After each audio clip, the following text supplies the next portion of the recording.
नमस्कार विद्यार्थी मित्रांनो. स्वागत आहे आपलं पुन्हा एकदा एम-पी-सी लायब्ररी या आपल्या यूट्यूब चॅनलमध्ये.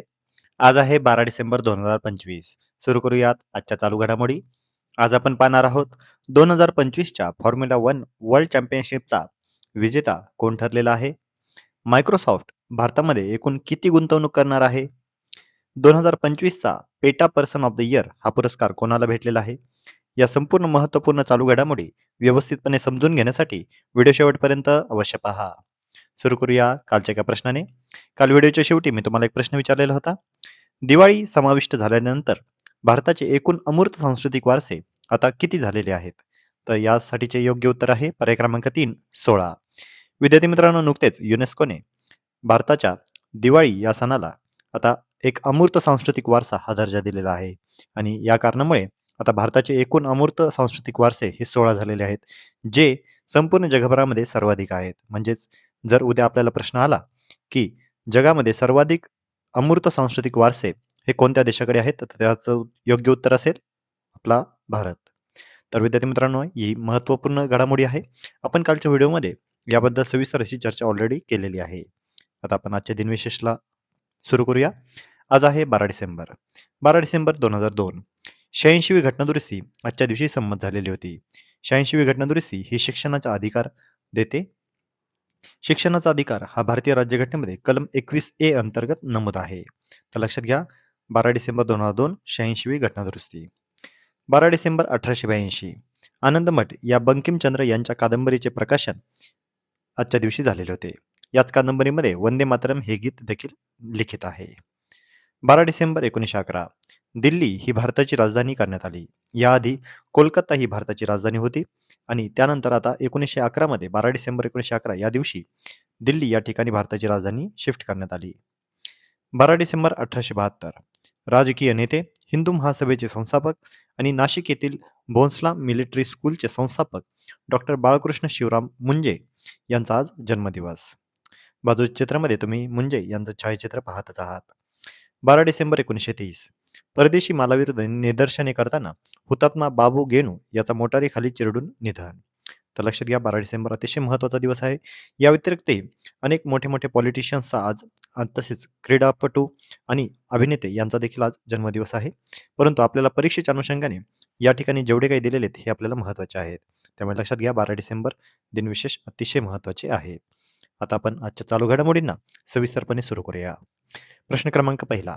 2025च्या फॉर्म्युला 1 वर्ल्ड चॅम्पियनशिपचा विजेता कोण ठरलेला आहे? तर यासाठीचे पर्याय आहेत पर्याय क्रमांक 1 मॅक्स व्हर्स्टॅपन, पर्याय क्रमांक 2 लँडो नॉरिस, पर्याय क्रमांक 3 लेक्लेर आणि पर्याय क्रमांक 4 हॅमिल्टन. तर या प्रश्नाचं योग्य उत्तर आहे पर्याय क्रमांक 2 लँडो नॉरिस. तर फॉर्म्युला 1 वर्ल्ड चॅम्पियनशिप 2025चा विजेता ठरलेला आहे लँडो नॉरिस. त्याचं वय आहे 26 वर्ष. तो मॅक्लॅरेन टीममधील ब्रिटिश ड्रायव्हर आहे.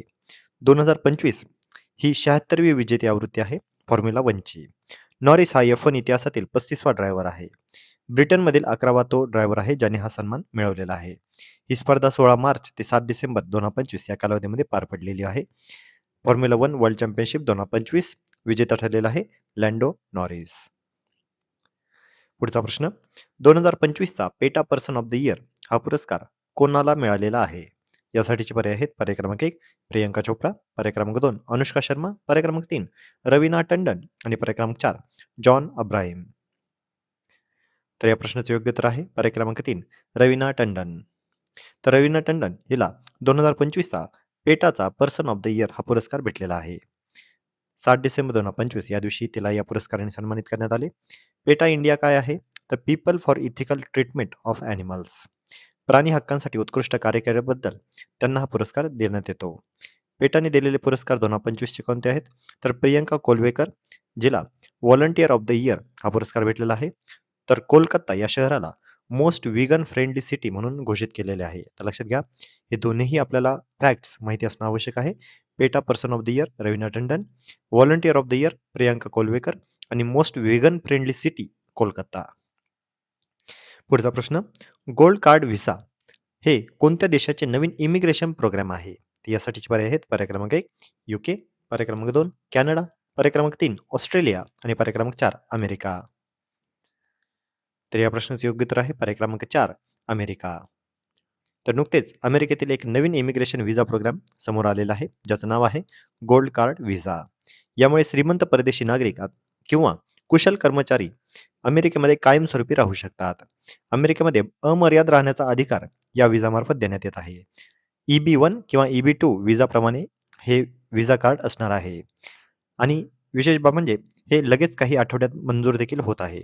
वैयक्तिकसाठी 9 कोटी आणि कंपनींसाठी 18 कोटी अशा पद्धतीची किंमत या व्हिसासाठी असणार आहे. तर लक्षात घ्या, आपल्याला वन लाइनर फॅक्ट आपल्याला विचारण्यात येऊ शकते, की गोल्ड कार्ड व्हिसा हे कोणत्या देशाची व्हिसा प्रणाली आहे? तर लक्षात घ्या, USA किंवा अमेरिका. पुढचा प्रश्न, भारतातील पहिल्या हायड्रोजन फ्युएल सेल बोटची लांबी ही किती आहे? तर यासाठीचे पर्याय आहेत: पर्याय क्रमांक 1 15 मीटर, पर्याय क्रमांक 2 20 मीटर, पर्याय क्रमांक 3 30 मीटर आणि पर्याय क्रमांक 4 24 मीटर. तर या प्रश्नाचं योग्य उत्तर आहे पर्याय क्रमांक 4 24 मीटर. तर देशाची पहिली हायड्रोजन फ्युएल सेल पॅसेंजर बोट आता नुकतीच लॉन्च झालेली आहे, जिची लांबी आहे 24 मीटर. पूर्णपणे स्वदेशी प्रवासीचं तंत्रज्ञान यामध्ये वापरलेलं आहे. यामध्ये 50 प्रवाशांची क्षमता आहे. यासाठी खर्च आलेला आहे 17.50 कोटी रुपये आणि ही पूर्ण केबिन ही वातानुकूलित असणार आहे आणि यामध्ये प्रवासाची वेळ असणार आहे 8 तास. तर लक्षात घ्या, वन लाइनर फॅक्ट पुन्हा एकदा आपल्याला विचारण्यात येऊ शकते. देशाची पहिली हायड्रोजन फ्युएल सेल पॅसेंजर बोट ही किती लांबीची आहे? यामध्ये किती प्रवासी वाहतूक करू शकतात किंवा यासाठी खर्च किती आलेला आहे? तर या संपूर्ण फॅक्ट आपल्याला माहिती असणं आवश्यक आहे. पुढचा प्रश्न, मायक्रोसॉफ्ट भारतामध्ये किती गुंतवणूक करणार आहे? तर यासाठीचे पर्याय आहेत: पर्याय क्रमांक 1 $5 अब्ज, पर्याय क्रमांक 2 $15 अब्ज, पर्याय क्रमांक 3 $17.5 अब्ज आणि पर्याय क्रमांक 4 $5.5 अब्ज. तर या प्रश्नाचे योग्य उत्तर आहे पर्याय क्रमांक 3 $17.5 अब्ज. तर मायक्रोसॉफ्टची भारतामध्ये आता $17.5 अब्ज गुंतवणूक करण्याची तयारी दाखवलेली आहे. वेगाने विस्तारणारे कृत्रिम बुद्धिमत्ता म्हणजे AI परिसंस्थेला पाठबळ देण्यासाठी मायक्रोसॉफ्ट कंपनी भारतामध्ये $17.5 अब्ज गुंतवणूक करणार आहे, अशी घोषणा कंपनीचे मुख्य कार्यकारी अधिकारी सत्या नाडेला यांनी केलेली आहे. पंतप्रधान नरेंद्र मोदी यांच्याशी चर्चा केल्यानंतर नाडेला यांनी हा निर्णय घेतलेला आहे. सत्या नाडेला यांनी पंतप्रधान मोदी यांची भेट घेऊन भारतातील AI बाबतचा पथदर्शी आराखडा आणि विकासाच्या प्राधान्यांवर चर्चा केलेली आहे. त्यानंतरच मायक्रोसॉफ्ट भारतामध्ये गुंतवणूक करणार असल्याचे सांगितले जात आहे. तर लक्षात घ्या, काही दिवसांपूर्वी अशीच पद्धतीची एक न्यूज आली होती, की Googleने देखील $15 अब्ज गुंतवणूक हैदराबाद या शहरामध्ये गुंतवलेली आहे आणि त्यानंतर आता मायक्रोसॉफ्ट ही मोठी बिग जायंट कंपनी जी USAची आहे, ती देखील आता भारतामध्ये गुंतवणूक करणार आहे. म्हणजे एका अर्थाने ज्यावेळी भारत आणि अमेरिका या 2 देशांमधल्या जे काही ट्रेड वॉर सुरू आहे, म्हणजे भारतावर सध्या सगळ्यात जास्त टॅरिफ हे जे अमेरिकेने लावलेले आहे, या अनुषंगाने जर पाहिलं तर अमेरिकेतील ज्या मोठ्या-मोठ्या कंपन्या आहेत, त्या मात्र भारतामध्ये गुंतवणूक करण्यास दर्शवत आहेत. त्यामुळे अशा पद्धतीची एक प्रकारची पॉझिटिव्ह बातमी ही भारतासाठी आहे आणि कुठेतरी USAच्या थिंक टँकमध्ये अशा पद्धतीच्या चर्चा देखील होत असणार आहेत, की खरंच आपण जेवढं काही टॅरिफ भारतावर लादलेला आहे, हा खरंच गरजेचा आहे का? आणि त्यासोबतच अमेरिकेकडून काही दिवसांपासून पाकिस्तानला अप्रत्यक्षपणे किंवा प्रत्यक्षपणे एक प्रकारची मदत देखील देण्यात येत आहे. तर त्यामुळे ही त्यांची जी अमेरिकेची जी पॉलिसी आहे, फॉरेन पॉलिसी ही कितपत योग्य आहे, ही त्यांच्या थिंक टँकला नक्कीच विचारात घ्यावी लागणार आहे. तर विद्यार्थी मित्रांनो, या होत्या आजच्या चालू घडामोडी. आजच्या महत्त्वपूर्ण चालू घडामोडीवर आधारित आता एक प्रश्न विचारणार आहे, ज्याचं उत्तर तुम्ही सर्वांनी आता कमेंटमध्ये द्यायचं आहे. प्रश्न आहे, 2025 मध्ये मोस्ट व्हीगन फ्रेंडली सिटी म्हणून पेटातर्फे कोणते शहर हे घोषित झालेले आहे? तर यासाठीचे पर्याय आहेत: पर्याय क्रमांक 1 मुंबई, पर्याय क्रमांक 2 दिल्ली, पर्याय क्रमांक 3 कोलकाता आणि पर्याय क्रमांक 4 बेंगलोर. तर विद्यार्थी मित्रांनो, या प्रश्नाचं योग्य उत्तर तुम्ही सर्वांनी आता कमेंटमध्ये द्यायचं आहे. जे कोणीही विद्यार्थी या प्रश्नाचं योग्य उत्तर कमेंटमध्ये देतील, त्याच्या कमेंटला नक्कीच लाईक देखील देण्यात येईल. तर विद्यार्थी मित्रांनो, या होत्या आजच्या चालू घडामोडी. तर अशाच अधिकाधिक इन्फॉर्मेटिव्ह कंटेंटसाठी आपल्या MPC लायब्ररी या यूट्यूब चॅनलला सबस्क्राईब करायला अजिबात विसरू नका. धन्यवाद.